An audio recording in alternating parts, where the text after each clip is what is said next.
Hello and welcome to Back to Britpop. It's me, Chris. This is the final best of episode of season 1. Again, a massive thank you to everyone who's been listening and sharing the podcast with their friends and on social media. And again, thank you to all the guests who've taken part. It's been a great journey for me to get in touch and reconnect with the bands and the artists from the 90s. I never thought I'd get any guests at all, so the response has been amazing. Hopefully I'll be back in around March, April time with season 2. But in the meantime, continue to follow me on Facebook, Twitter and Instagram. Just search for Back to Britpop.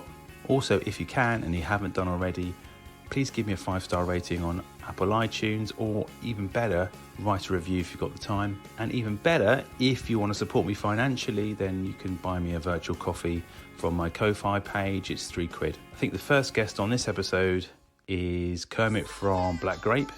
Take care, and again, thanks for all your support. You enjoyed quite a bit of success then with the Rap Assassins, but you kind of disbanded a bit later on, didn't you? And this is when kind of Black Grape came about, kind of with like a bit of you had a bit of a hiatus.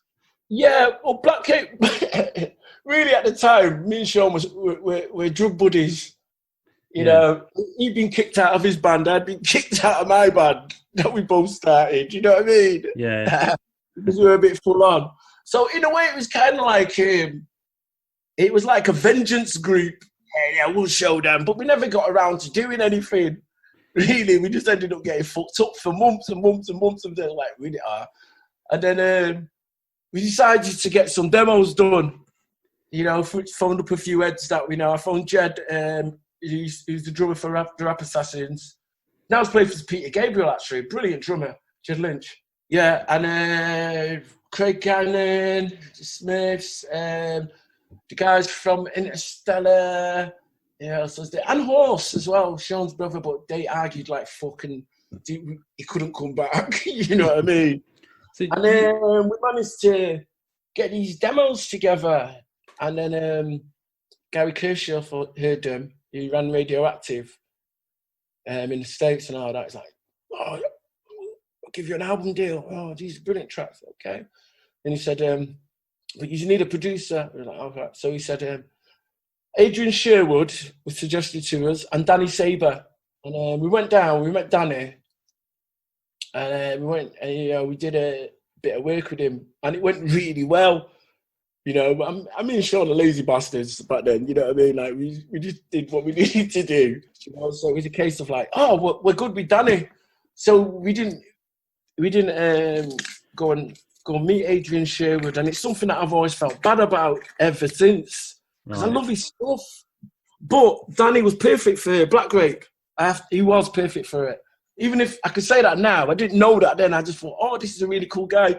Can't be arsed fucking travelling down the other end of the country to do 3 more meetings about going to the studio. I'm staying here. You know, it was one of them. Yeah. Right here, and it's working. You know, and if it's working, what's the fucking point in fucking getting off your ass and going searching for something, you know, if it's already working where you're at? Were you conscious about kind of, at the time, the music was quite different. It was like a melting pot of different influences and lots of different sounds. It was great. Yeah. And it was like anti-Britpop. Lots of different stuff. We were into, we used to listen to hip hop.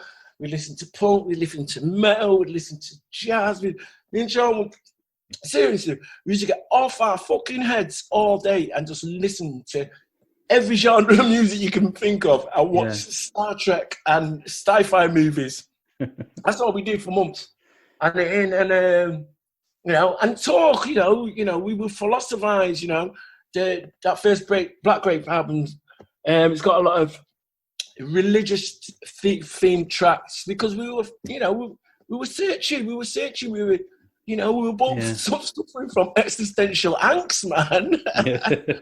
You know? Were you quite conscious as well that you wanted to do something that was, you know, very different to what was being kind of played in Britain at the time? Obviously, we had the massive Britpop kind of. That's the thing. We weren't really sort of like paying attention to what anybody else was doing. Yeah. We decided to do our own thing, and like what we kept on saying is like, oh, we got across the Ghetto Boys with the Beach Boys via the Rolling Stones. and do you know what I mean? A bit of Led Zepp and a bit of this. We had all these like things, and fucking putting through the Lee Scratch Perry fucking mincer. So we had all these fucking ideas, and we did kind of manage to do that. And I'm proud of that fucking first Black Grape album, man. You know what I mean? There's not many houses I don't go to that I don't see on their CD fucking stand or whatever. Yeah, it was it was almost like it was a bow out of the blue. It was a real sort of fresh. I know it was. And I remember just being blown away by everything about it. Really, just I guess I was aware of hip hop and rap when I was in sort of my teens and early 20s, but I wasn't aware that there was as many sort of great British bands and British rap music out there. And I think you opened up quite a doorway in terms of what was out there. And just the funk. It was just all the. I mean, that album is like it's got fucking serious grooves on it. You know what I mean? Yeah. You sit in the studio with the stems of that track and strip them back, and you're like, fucking hell. You know what I mean? Serious, man. It's coming from the side.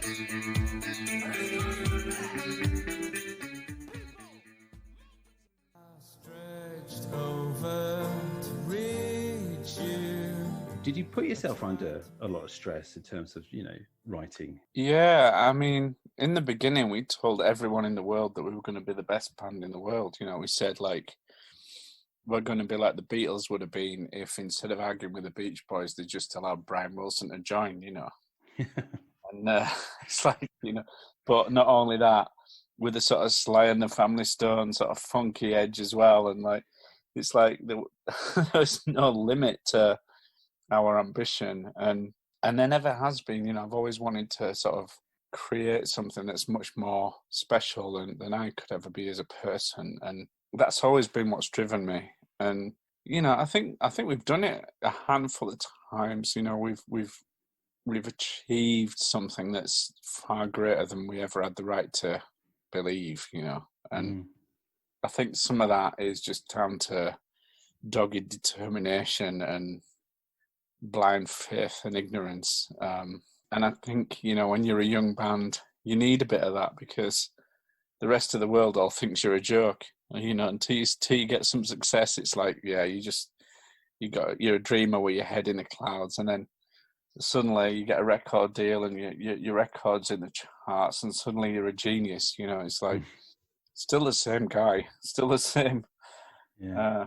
Still trying to create something special is always the thing. And yeah, you compete against yourself, but you also compete against the best. And I always remember, like, before we got a record deal, I would stick I Am the Resurrection on by the Stone Roses and just think, oh my God, I'm never going to be able to do that. Yeah. And I don't know that we ever have, but I think in a song like Oh You Good Good People, we've sort of done our take on that big, sort of bliss out epic number,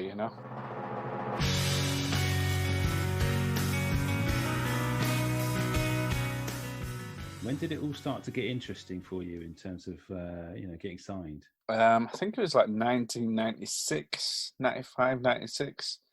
We started doing showcase gigs, and Hut Records came along to one of them. And I remember David Boyd, who's this short guy with long blonde hair, and he came running up to me, and just out of my peripheral vision, I just assumed he was a girl. And turned to face him, and he pretty much jumped on me and hugged me and said, "I've got to sign your band." I was like, "Oh yeah, great, let's do it." And then he said, "I own Hut Records," and it was like, well, at the time they had like Smashing Pumpkins and Placebo and The Verve and all these great bands, and I was like, "Wow, great!" Yeah. So we went down to meet them, and their place was like it was like Hut Records was like a little bedroom in the top of Virgin. It was like in the loft. And there's all like throws and soft furnishings and vinyl albums and candles everywhere. It was like a hippie commune or something. And I just thought, I love these. It's these. Let's do. And we cancelled all the rest of our meetings and just ended up going with Hooks. I just thought they were great.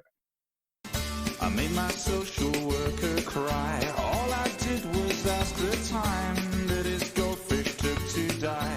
When I left it But a few years ago now, you kind of had a sort of a second, not a second wind, because you've kind of been recording ever since '96. Really, you had an album out in 2005, and then there was a longer break, wasn't there, between Uplift, which came out in 2005, and then we had a bit more material in sort of around 2012. Is that about right? Yes, yeah. There were lots of sort of unreleased stuff in the middle of all those things. It's kind of quite, there were albums that we started, but yeah, those were the ones that we've actually ended up sort of releasing. And when did the John Peel thing come about? Because it was quite a local story here in our.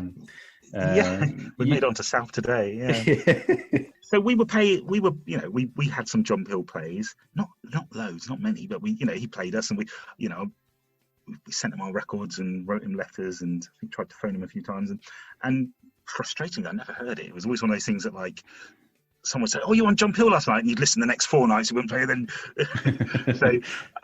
so that was quite. I thought that I'm really glad he played us, but it's kind of quite sad. And then what happened to us that was lucky and nice and really sort of gratifying was at some point, must have been 2011 maybe, they put out a website that was the John Peel Archive, and what someone did was they started to scan his records and photograph his records and catalogue them, and then they'd even take photos of the letters that were inside the records. And it just so happened that the first 100 they put up on this website was from the A section, and 2 of those first 100 records were ours, Fathom and Lovebound, the vinyl copies. And there was quite a lot of attention for this, because it's the first time that John Peel's record archive had been seen. And I start to see articles saying, there's some lots of things you'd expect in here, there's some real surprises. 2 of the records of a band called Accrington Stanley, who's no one's ever heard of, kind of thing. So, and by this point, I'd got over my bitterness and embattlement, and I thought, well, I know I will try and tell the world about this. So I I fired off a couple of emails to the people who'd written this article. So, Accrington Stanley are actually this band here in Southampton, and for some reason we just got quite a lot of attention for it, and suddenly, local radio and local TV and were interested. I think mainly because John Peel was held in such high regard, and particularly those people who work in broadcasting, they all idolise John Peel to a certain extent. So, for once, having spent years kind of managing to actively avoid any publicity, or we actually dined out on that a little bit, and it was quite nice. It got a bit of a sort of attention, and there was some nice online articles, and there was one that kind of traced the history of the band on the Quietus, which is like a kind of interesting website, and that was nice. It felt like it felt nice to be a bit better known for a little bit, and that certainly fed into kind of our mood and ebullience for a while. And it was nice to be associated with Peel. I think people now, maybe, or younger people maybe, don't realise quite how marginalised sort of indie music was and guitar music was in the 80s and early 90s. It's kind of like it was a real kind of minority interest, wasn't it? Like bands that are revered now weren't particularly bothering the charts then, sort of thing. It just became the thing that happened with Britpop is that music went more overground and went more mainstream.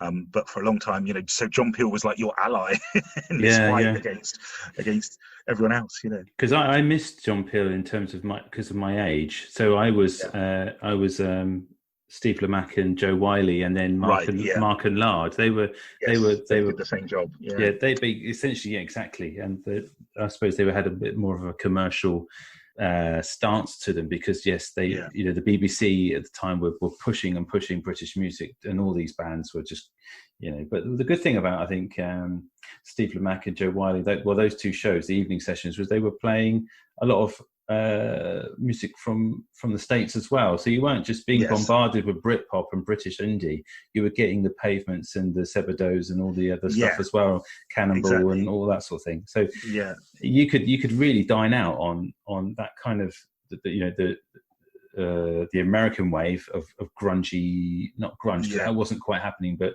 that kind of indie, and then you could then feast on the real British pulp, and if you really wanted to Blur and all that sort of real acquaintance. Yeah, that's right. Yeah. Stuff. But the Peel thing was we were lucky for him to have obviously brought that in some ways to the forefront, I guess. Yeah, and it's hard. I don't know if people go back and who haven't heard John, but if you go back and actually listen to some of it's online or some of his shows, I mean, my God, like the stuff he's playing, it's so eclectic. Sometimes dreadful, to be fair, but so eclectic. It's almost like you can't quite imagine a radio DJ on national radio getting away with it now, kind of thing. Yeah. Once he'd play a Joy Division session track, and then some really deep reggae that you'd never heard before, then some new hip hop thing, and then he'd play a spoken word description of how to perform a surgical operation, and then it's just totally willful. But kind of it took you on a journey, so you'd have to kind of be prepared to leave the room occasionally and go, oh God.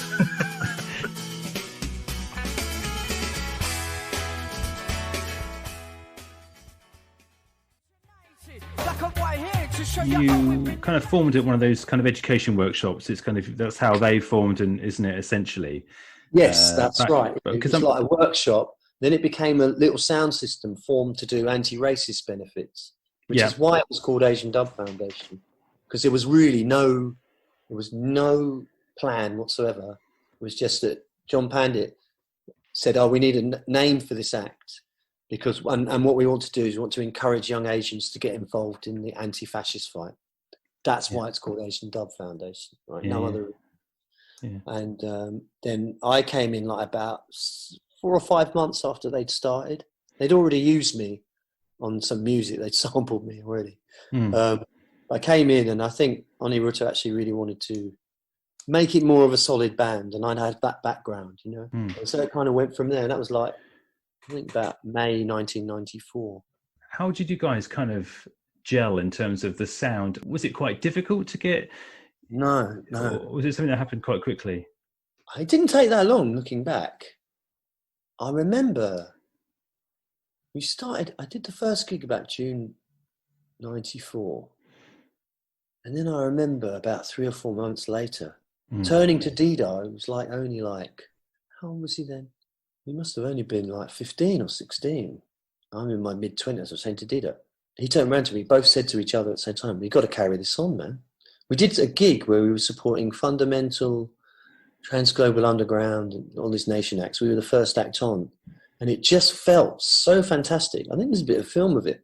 And we just said, we've got to keep doing this, you know what I mean? And I got a real euphoric feeling, and I really felt like, it's an interesting thing, because it was the first. I played in loads of bands, done loads of music, but this was the first thing that I really, really believed in.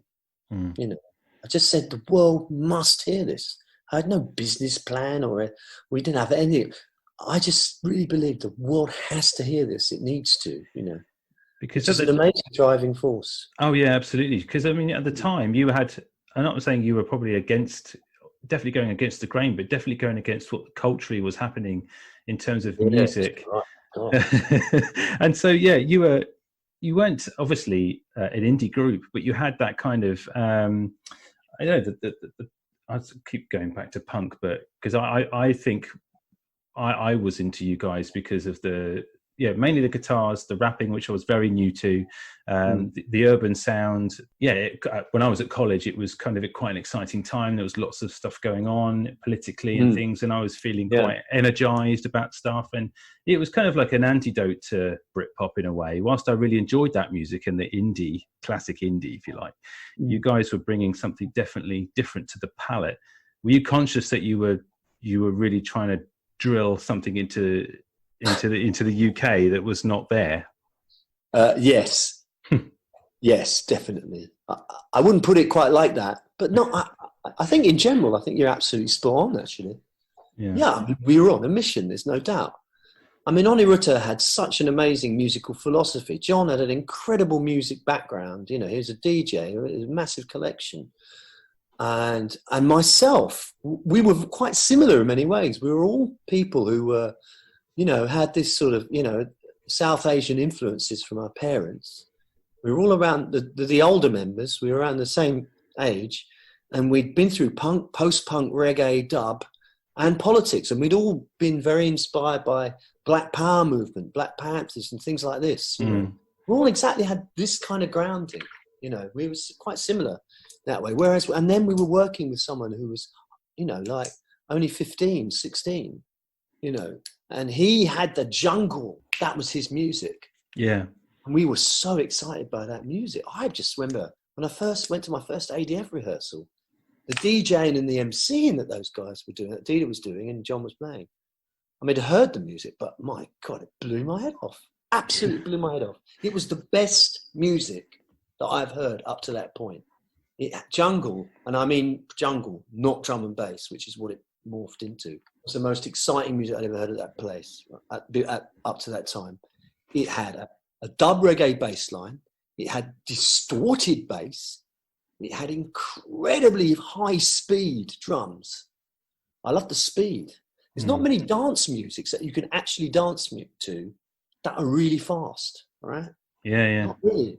Most dance music or music that you move to groove-wise, reggae, hip-hop, house, it's all a certain tempo, but jungle was like flying off into punk speed. It's punk tempo jungle, but it's got a reggae bass line that you can dance to. And the drums, the way they program the drums, unintentionally, some intentionally, went into free jazz. You know, drums were very live. It's not like house at all, which is rigid and very electronic. The weird thing about jungle is the drums sound really organic. They sound like a mad 50s, 60s free drummer, you know, on speed, free jazz. It's got a jazz sound to it even. What we did, which no one else did, I can safely say that no one else did this, was we had live bass and live guitar over junglist breakbeats. No one else did that. I mean, Ronnie Size did some brilliant stuff quite soon after with live instrumentation, but it was still more on this sort of cool, sophisticated jazz tip, though it could get hardcore. But we were like, instead of punky reggae party, like the Bob Marley song, ours was like a punky jungle party, a lot with a live reggae dub bass, you know, and guitar, you know. So I developed a sort of junglist guitar playing. I tell you, one of my proudest moments in my entire life. I was sitting around with a couple of Dida's friends, like about 14, 15. I was playing guitar. I said, all right, do a rock thing. I said, I did something. And he goes, do a funky thing, you know, a funky dancey hip. I played some bit of while. And then he goes, do jungle. And I did jungle on the guitar. And it's like, they were just looking at me saying, oh yeah, that's jungle. I go, fuck it. And there's a track on the first album called PK&B, which is jungle guitar. It's just dampened strings with a load of phase on it, not playing any notes, just using the hand as a rhythmic thing, and it phasing all over the place. You know, I was like, I had these kids saying, oh yeah, that's the jungle guitar. It definitely worked. Yeah, it did. I mean, there's a lot of stuff that, yeah. I mean, it set me off on an interesting journey with guitar.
Feel cold.